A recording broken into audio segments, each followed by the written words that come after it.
Alright gang, welcome to round 3 of recording this video. Both other times were fucked. The first time, no audio, recorded for an hour and a half. Second time, the file on my SSD is unopenable. I can't open it now. It's like it doesn't exist. It says it has 0 data in it. I recorded a video so badly, I turned it into a virus. Anyways, don't mind the mess in the back there. I'll cover it with like my hand or something. And the materials we have for today's video are my friend's Five Nights at Freddy's stickers, Camel Blues, and an unlucky white lighter. All right, today we're talking about the big leagues. We're talking about the cars. Let's go.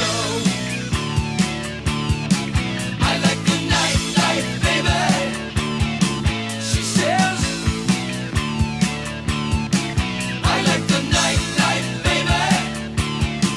She says, Specifically, their 3 GOAT album run. If you don't understand what I mean by that, because they put out more than 3 records. People often talk about bands having their stretch of just killer albums. The most common one I see is like Pink Floyd with the Big 5. Dark Side of the Moon, Wish You Were Here, Animals, The Wall. How can you have any pudding if you don't eat your meat? Right? This is the Pink Floyd thing. And metal. People talk about that as the Big 5 because they all came out sequentially and it was their best material ever. I think with the Cars, they should have the big 3, which is Candio, their self-titled album, and Heartbeat City. Their other 2 albums, Panorama and Shake It Up, and whatever one they came out with in like 2011 and all that bullshit. All those other ones, they're not the cream of the crop. They're not the center of the steak. They're not. It's bullshit. You don't need it. Are you hearing me, Cars heads? The Cars had a legendary 3-album run that I don't think I've seen replicated, because their sound scales with time. They were an 80s band, like, at their core. Despite coming out in the late 70s, they were like a new wave rock type of sound that they wanted to kind of turn into an 80s sound, and then you can hear that finalized in Heartbeat City. I really just wanted to talk today about their individual greatness as albums, because I've revisited the band as a whole recently, and more specifically, I listened to the 3rd album that I'm talking about today, Heartbeat City. I listened to that recently, and it blew my fucking mind. So to start chronologically, we're gonna start with their self-titled album. I got it for $9.99 apparently. Shout out the Time Capsule in Seekonk, Massachusetts. That's probably where I bought this. I hope they're still open. Look at these fucking guys on the back of the cover. They're just up against a telephone pole. Like, this is some shit me and my boys would post on Instagram in high school. I think it was hard as shit. Anyways, this album is probably what you have heard if you have ever listened to the radio and come across the Cars. Basically, their first 2 albums, this and Candio, this album, they get non-stop radio play to the point where they actually probably play almost every single song on this album. So in a sense, it has been kind of tarnished by being overplayed on the radio. Not to mention, I had parents that also just listened to them normally when they weren't listening to the radio, so I definitely got overfed this music, and that probably creates a bias in me why I like so much of their music. But I did not really get into the Cars until high school. This album and Candio reign supreme. I used to really be into the A side of this album, which is all the like big radio hits. Good Times Roll, My Best Friend's Girl, Just What I Needed, I'm in Touch with Your World, Don't You Stop. Those last 2. Don't You Stop, I don't know who thought that was a good idea to get on to the fucking album. Don't you stop, don't you stop. I can't stand that song. However, when I return to this album, now as an adult, side 2 is the best part about this album. The way they produce their synths and a lot of their sounds has a heavier metallic kind of sound on the second side of the album. It's more just kind of like lo-fi on the first half. and wasting all my time.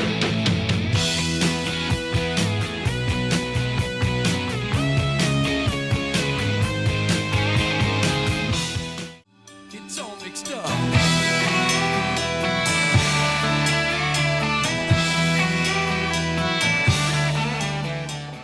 I think it's really interesting, and I think the way the second half builds tension and is kind of cohesive, I think blows the rest of the album out of the fucking water. The transition from moving in stereo to All Mixed Up is insane, and All Mixed Up might be one of the best songs that the Cars ever did. Amazing building of tension, amazing use of all the members, amazing use of all their sounds. All Mixed Up is the best thing to take from this album. If you don't even listen to the album, just listen to that individual song. And I mean, this is the first. It's the first Cars album. There's something in here for everyone, and it's a good listen. Even people who are just producers could get a lot of benefit out of understanding the lo-fi sound of this and what works so well and what's so agreeable to masses that it's still being played on the radio today. I think this is a timeless lo-fi sound, and this album is just great. Honestly, I can't even think of anything else to say. I have so many fond memories of it in high school, and you gotta love that dog barking if you guys can hear that. All right, we're on the second album, and I got it dual physical media. I wasted a lot of money. Do you see that grime? Do you see that grime where it's like around where the record's in here? That's how you know this was a loved, cherished record. That's how you know somebody was conceived to this record. I also just love the cover art on this album. Like, something about it. The melding of just the real life picture on top of the sketch. I used to have it on a shirt. I got in trouble for wearing it to high school once. Anyways, Candio is probably the album I spent the most time with. This is like Mount Rushmore of albums I listened to in high school. This was just what I fucking had playing all the time. Even in this CD, literally. My cars, until recently, have had CD players, and I love collecting CDs, so... And I remember playing this one so fucking much. The first half of this album is just alright. Let's Go is actually a good intro song for the album. It's a good opener. However, it immediately gets superseded by the next album we're looking at, Heartbeat City. Because their opener, Hello Again, like top 10 album openers.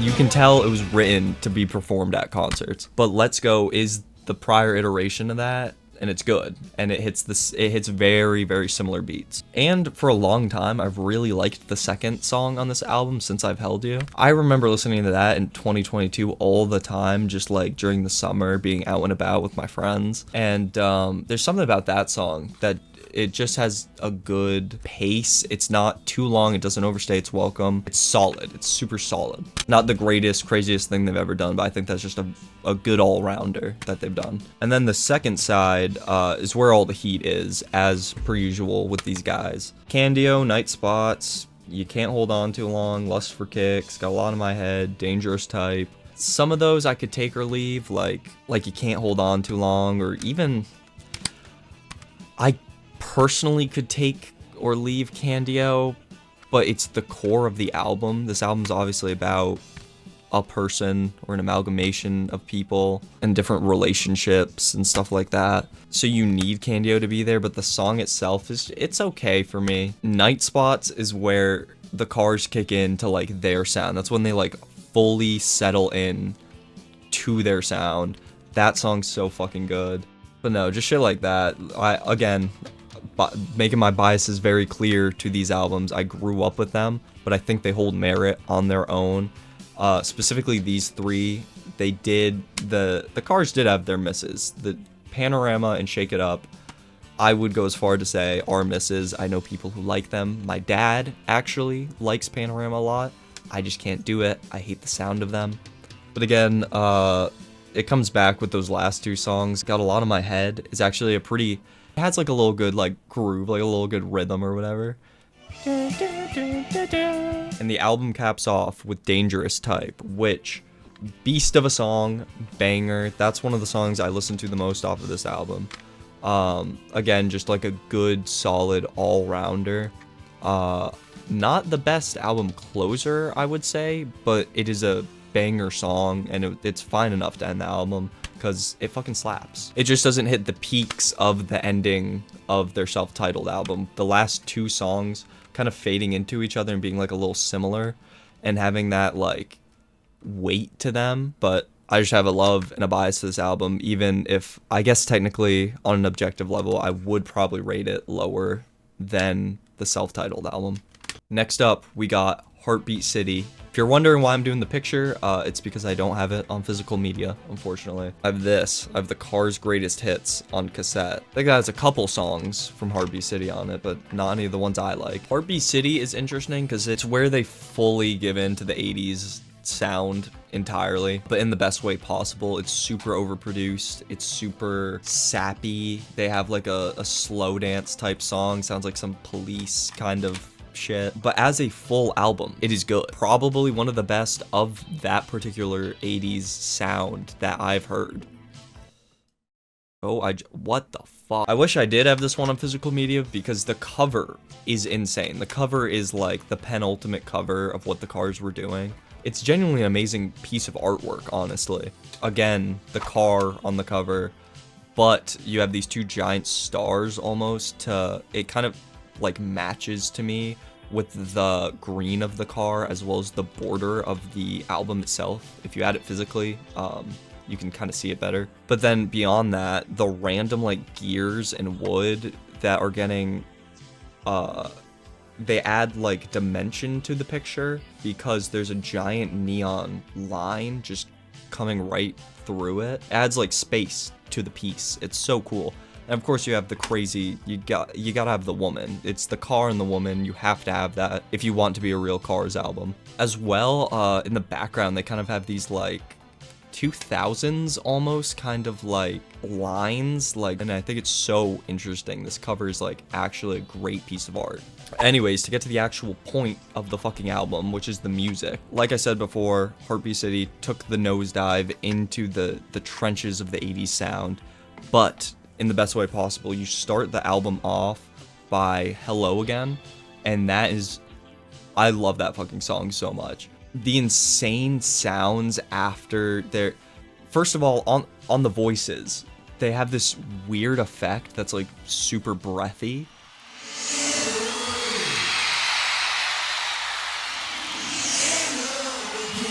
And then you just get hit with these over-the-top 80s sounds.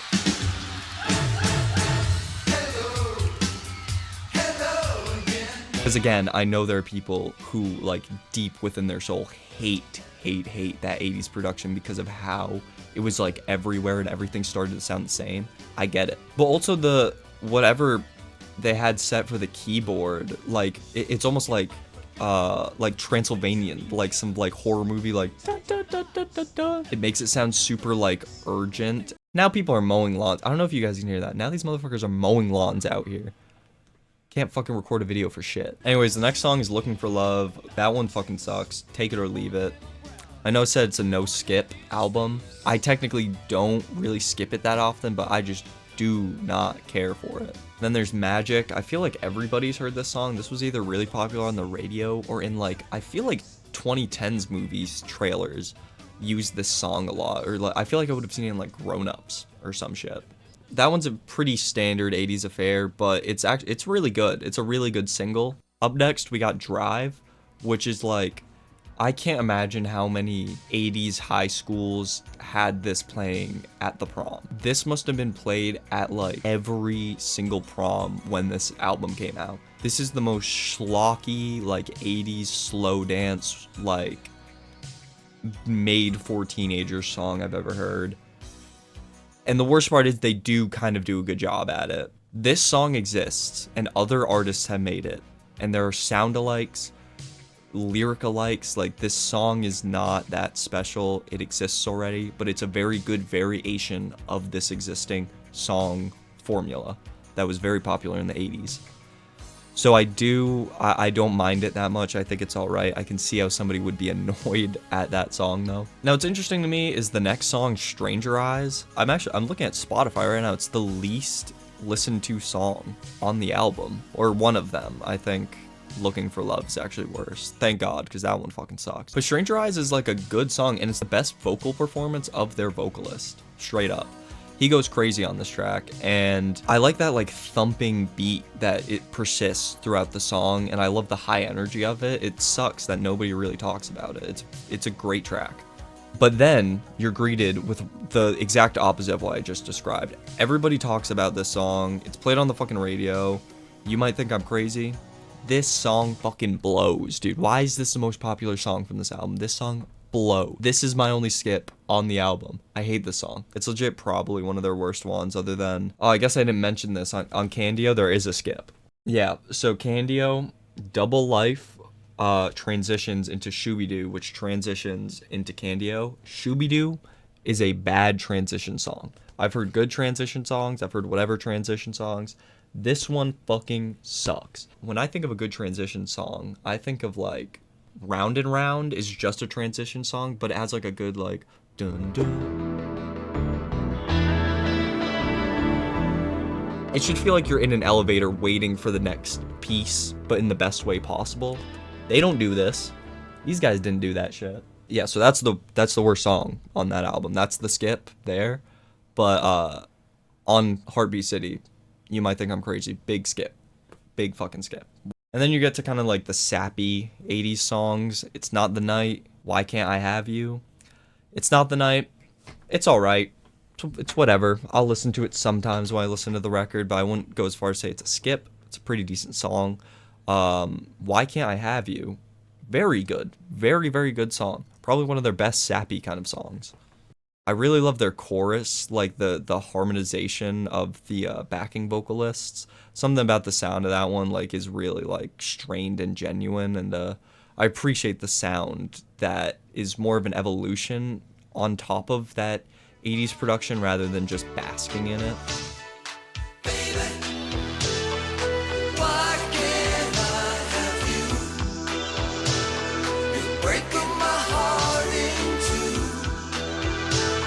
You know what I'm going through. But after that song, we get to something that's actually very interesting that I want to talk about, and it's the song I Refuse. It's a pretty standard 80s affair, I think.